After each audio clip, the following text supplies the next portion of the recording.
نمیگه که چرا به ما داده نمیشه، من یک انسان است تو هم یک انسان است. انسان ها فرق داره، انسان ها فرق داره. امروز ما انسان ها را میبینیم، یک انسانی است که شب و روز در غم درد ملت و انسانیت است، شب و روز دی فکر میکنه.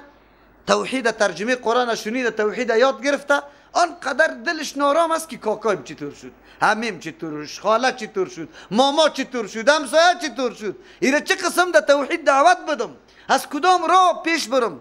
از او خاطر خواری میکنه، زحمت میکنه، مصرف میکنه.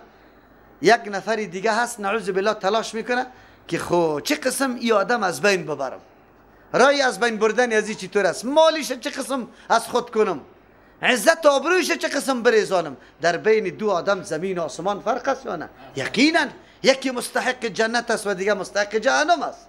یکی جیب میبره، یکی خود به محنت به اولید دست پیدا میکنه، به مستمند و حاجتمند میده. در بین هر دوی چقدر فرق است؟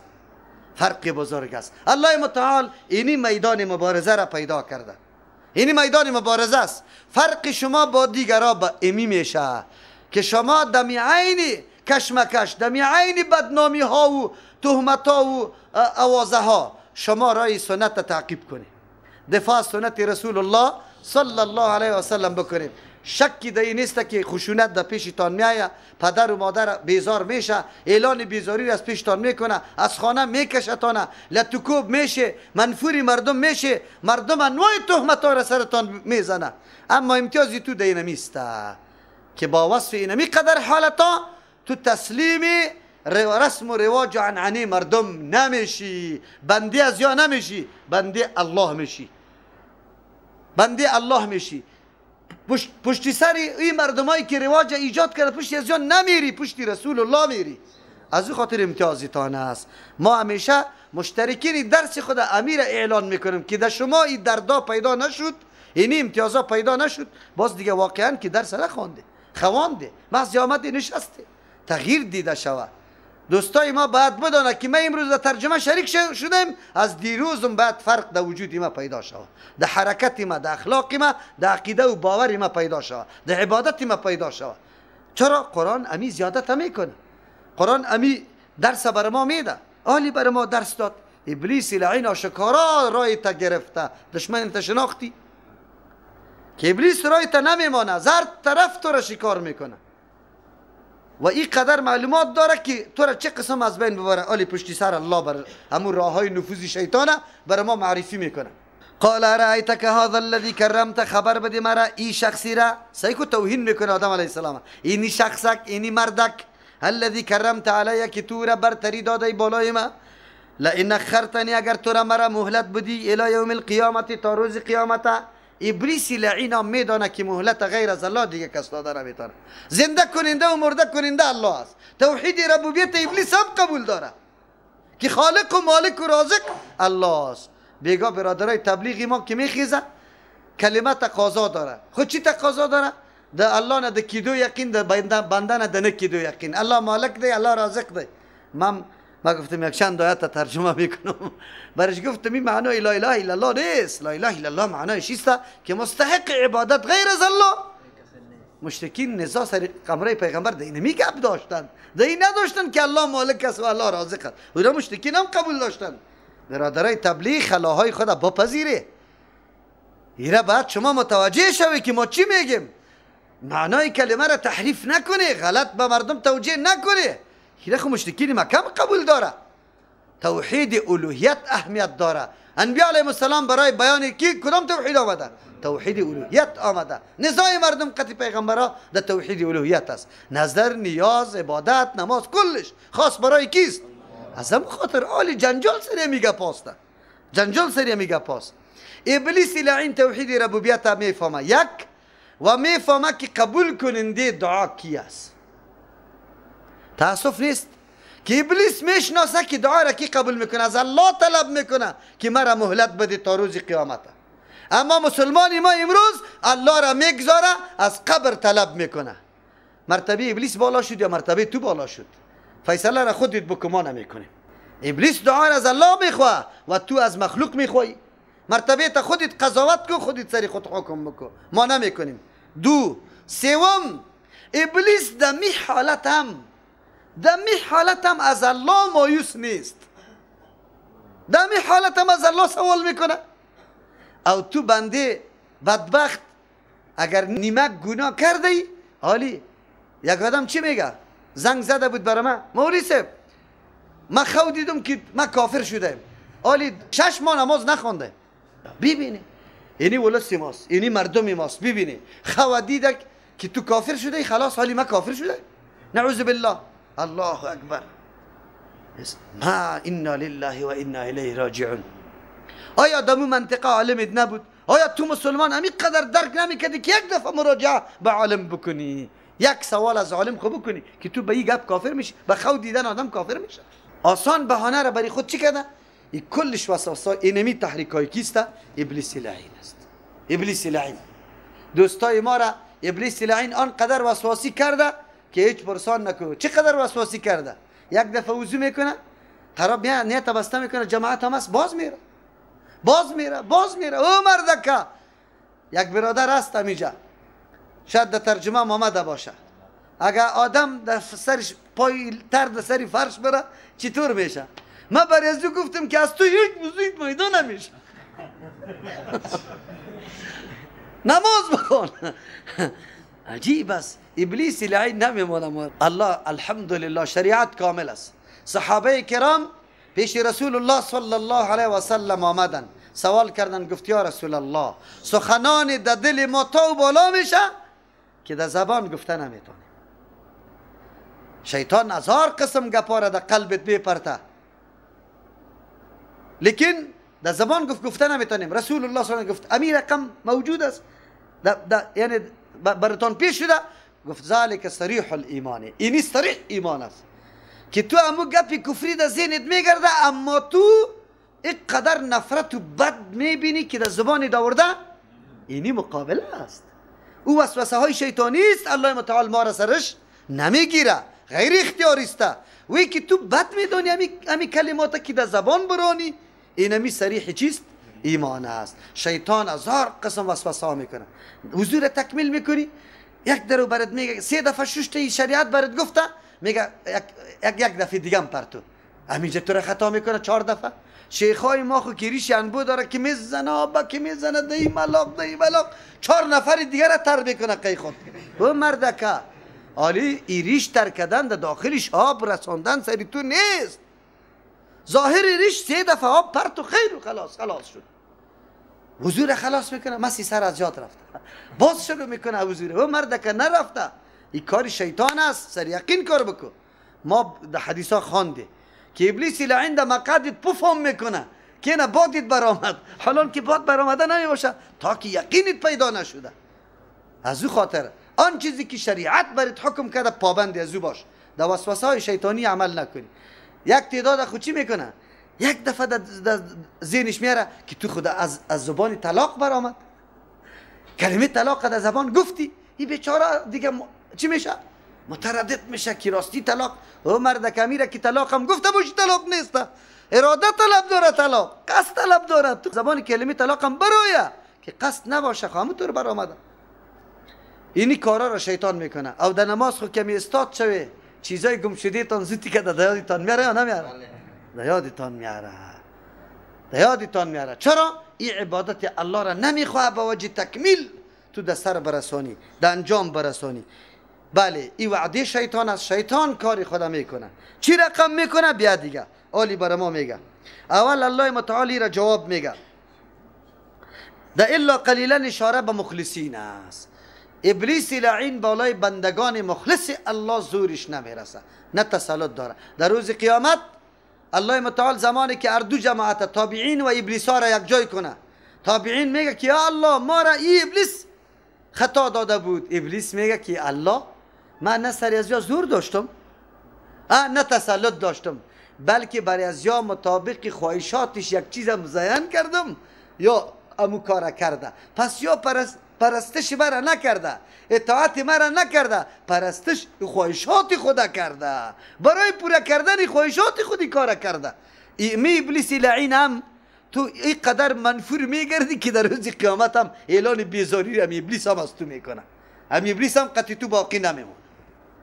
تو این قدر منفور میشی. امروز چرا ما تابیداری ابلیس بکنیم؟ نعوذ بالله. میگه قال اذهب فمن تبعك، الله متعال میگه برو، ای تا وقتی مردن که الله برات مقدر کرده، تا او وقت تو زنده می باشی، دستت خلاص، برو. فمن تبعك، کسی که دنبال تو روان است، منهم از زمین ذریه آدم علیه السلام، از زمین بنده های ما، فإن جهنم، یقینا جهنم، جزاؤکم، پاداش شما، بدل و عوض شما، جزاء موفورا، این عوضی مکمل فراوان یا کامل است، پوره شده براتون داده میشه. الله میگه که خب بندگان ما در این قدر وسایل هدایت بازم دنبال تو روان باشه، ها؟ ما قطعشان میفهمم که قدر وسایل هدایت ما برش فراهم کردیم، ایره میگذاره باز دنبال تو میره، باز ما قطعشان کار دارم، تو ازواره کلتان در جهنم جزایتان است. واستفزز من استطاعت منهم، اینجا الله متعال فرمان داده که اینی کار بکو، اینی کار بکو. این اونمو راه های نفوذ شیطان است که الله میفهمه، علم داره، در قرآن خود او راه ها را بیان میکنه، تنبیه و آگاهی ما و تو را میده که شیطان از این را داخل میشه، خودداری کو، اجتناب کو، قلا را در گردت پرتو، وگرنه شیطان ماندنید نیست. از کدام را؟ واستفزز من استطاعت، شور بدی، بترسان یا بگردان، من استطاعت، کسی که تو توان داری، تحریک کو، در حرکت، در شورش بیار کسی را که استطاعت تو توان داری، منهم از زمین اولاد آدم علیه السلام، به صوتی که به آوازای خود، آوازایی که فریب دهنده است یا را خیلی جلب کنه. مراد صوت در اینجا چی است؟ دوم تفسیر هم میکنم. اول تفسیر آوازای له و لعب است، موسیقی است، ساز و سرود است، اشعار عشقی است. احمد ظاهر چقدر مردم دوست داره؟ ها؟ چی میگه؟ اشعار عشقی گفته، اشعار عشقی. خب آوازای در اینجا مراد آوازای دعوتگرای فتنه و فساد است، دعوتگرای شرک و بدعت است. اما تو رست یا نه؟ یک ملا تقریر کرده در مزار است، در مزار، نعوذ بالله، چی را بیان کرده؟ یک حکم بیان نمیکنه که اینی مستحب، اینی واجب. ام ایمن پیشابی رسول الله را خورده، خلاص اینه تو چرا بیان میکنی؟ لعنت الله سرت نمیشه؟ چرا نه تو رام نگفته پیشاب مواد غایته؟ چرا این را بیان میکنه؟ به خاطر که دنیای دشمن اعتراض کنه سر اسلام. یکی چرا بیان میکنی؟ این حکم مستحب است، واجب است. رسول الله خامولی زنده نیست که مردم نعوذ بالله پیشابش بخوره. و بدبخت چرا این را بیان میکنی؟ بله این بدبخت دعوت میده که پیرو را مریدایش باید همیتور پیشابش بخوره. هوای دستش خورده، دست پیر صاحب در کدام ظرف شسته میشه؟ ظرف نکلی. چرا در ظرف نکلی شسته میشه؟ مریدا قطار استاد است، یک قرط قسم برش بده که پیری تو خیلی مقام و مرتبه بلند داره، یا ابوبکر رضی الله عنه خیلی مرتبه و مقام بلند داره. خو آب دست ابوبکر رضی الله عنه را کسی خورده؟ این پیر صاحب تو خو علم هم نداره، از او که در مشرک بزرگ است، به خاطر که علم نه قرآن خونده نه حدیثه، مردم به خود دعوت به سجده داده و مردم هم گفته که در روز قیامت در دلی خود تو را نمیگیرم. خبیث از کجا ثابت کردی؟ وحی الله خو بند شده، دعوای وحی را داره. دعوای چی را داره؟ یک نفر دیگه در تلویزیون نشر شد، گفت من ریاضت میکردم، اینطور میکردم. آخر چیسته یک روز برآمدم که رشقه است، سه آواز بالایم شد. یک آوازی بود که مردم دعوت بده به سوی چی؟ دین. این دعوای چیست؟ این دعوای چیست؟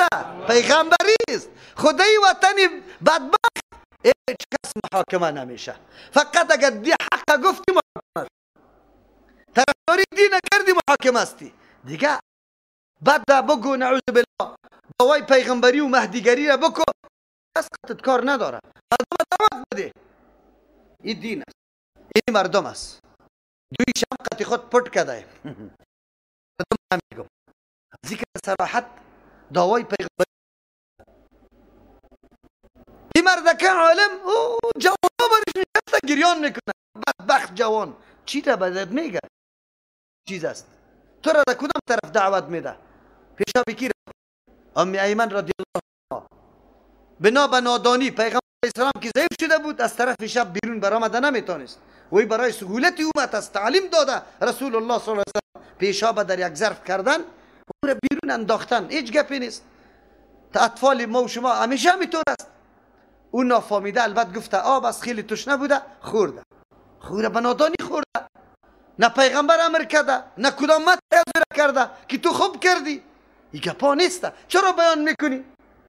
به مثل ازی به هزارا واهیات ازی وجود داره. هزارا واهیات. چی میگه؟ الله یک قریه را عذاب میداد. احترام ریش سفید بیان میکنه که ریش سفید پیش الله یک قدر احترام داره.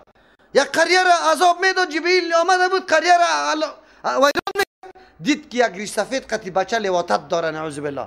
الله برش گفت که امیال چی نکن که باش کاری خدا پوره کنه. نعوذ بالله.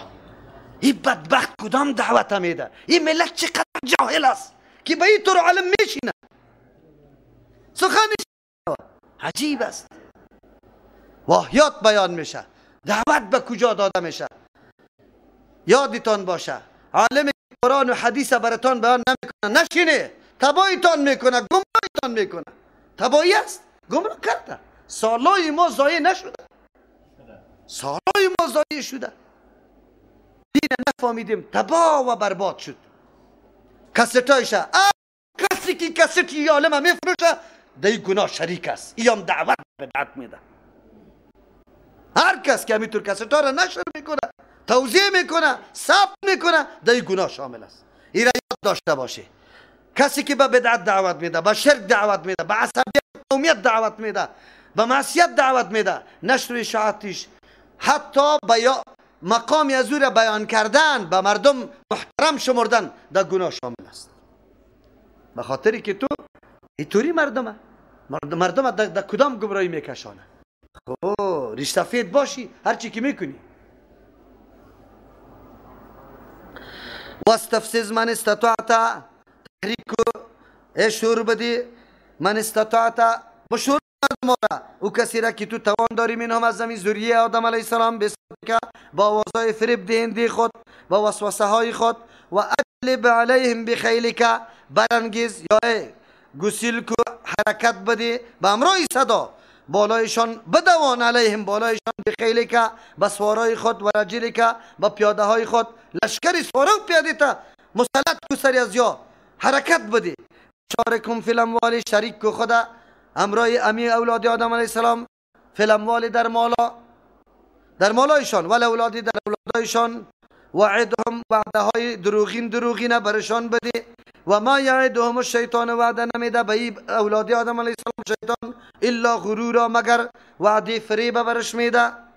مفسرین میگه شرکت در مال ایره میگه که مال از راه های حرام باطل سود نعوذ بالله رشوت ظلم از این راه ها پیدا بکنی از راه های باطل. این شرکت چرا؟ تو از راه باطل الله تو را رزقت زمواری کرده بود. چرا راه حلال برای خود انتخاب نکردی که رزق حلال برات می آمد؟ وقتی که تو راه حرام گرفتی شیطان قطعت شریک شد. چرا؟ دستور شیطان راه های غلط در پیش گرفتی و مال کمایی میکنی. شرکت در مالی را میگه که مالی تا در راه های غلط و نادرست مصرف هم بکنی. مانند چی؟ راه غیر مشروع در رقص خانه ها نعوذ بالله در کنسرت ها مالی تا مصرف کو نعوذ بالله یا به غرض ریا و سمعت خودنمایی و شهرت طلبی مالای تا مصرف کنی. ترمیم مزارات بکنی. فلانی خان حاجی صاحب اون از زیارت فلانی بابا را جور کرد 2 لک روپه مصرف کرد. شیطان شریک شد. چرا؟ او زیارت عیبتناکش که جور کردی نفر که بر از امو زیارت چی میشه؟ میترسه. آیا از او خاطر اینقدر قدر به این صاحبی قبر قائل شوه دیگهش باز قبرش 40 متر کرده دیگه عیبت ایره بیبی اما ملنگای خیدکته اینه بروتا موره های گوناگون هم در گردن انداخته در 100 سال روی خودم نشیشته مردم میره دستیش پاچا صاحب گفته بوسه میکنه. آخری وطن کدام طرف روان است؟ این تاریکی و جهالت چقدر فضا را آلوده ساخته. علمای ما چرا آرام نشسته است؟ خود لیکن گله نداریم از طریق حکومت ما میگه پا میشه. یک مسجد حکومت من ندیدم که یک جای جور میکرد. یک مسجد برای من نشان بده که اینی مسجد حکومت جور کرده. نشان بده برای من. در مراکزی که امی خودشان استادگاه هاست، استادگاه ها، در اونجا یک مسجد یا جور کرده باشن برای ما بگوی. لیکن برای ترمیم رده ها بگوی. برای چی؟ زیارت ها. ایره به سطح جهانی غزنی را چی میکنه؟ بگوی آلی اول نمری چی بسازه؟ تمدن چی را؟ اوره زیارت ها را پس سعی کنیم به نام تمدن. آلی میه این برنامه شیطان است. قرآن کریم آلی تشریح براتان میکنه. و اولاد شریک شدن در اولاد. در اولاد چطور شریک میشه؟ بله سرای شیطور دیده بعضی مردم ها را اولادایش که سرای شکل میکنه اینیجا یک پتک میمانه، اینجا میمانه. خب نظر میکنه نامایش شرکی میمانه. عبدالحسین، عبدالحسن، رسول داد، بگوی زرداد، گل داد، علی داد و حسین داد، رقم این نامای شرکی را مانده رایسته. این شریک شدن در اولاد است. شریک در اولاد است. وعدهم وعدها برش بده. بسیار برش بگو که الله لک بخش است، خیر است.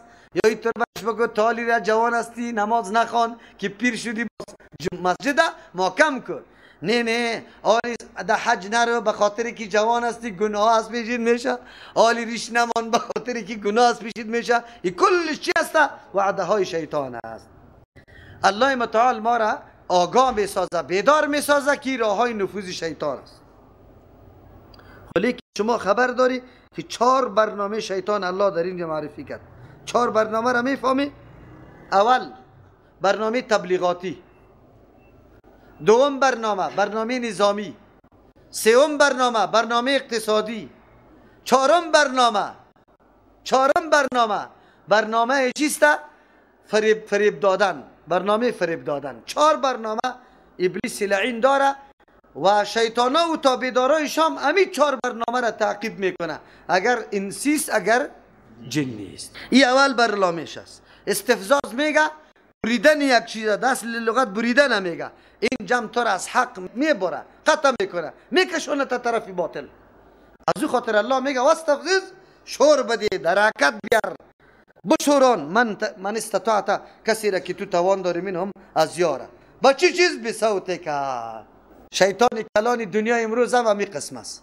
قبل از اینکه حمله به کابل شود رسانه ها بود. حال دنیا در این مسائل آنقدر پیشرفته است و دنبال این مسئله اینقدر زیاد گشته است که پرسان نکن. اصل حقیقت دین غلط جلوه بده. امروز اسلام چی رقم معرفی کرده دنیای غرب؟ بگوی توسط رسانه های تبلیغاتی خود، اخباری خود چی رقم معرفی کرده؟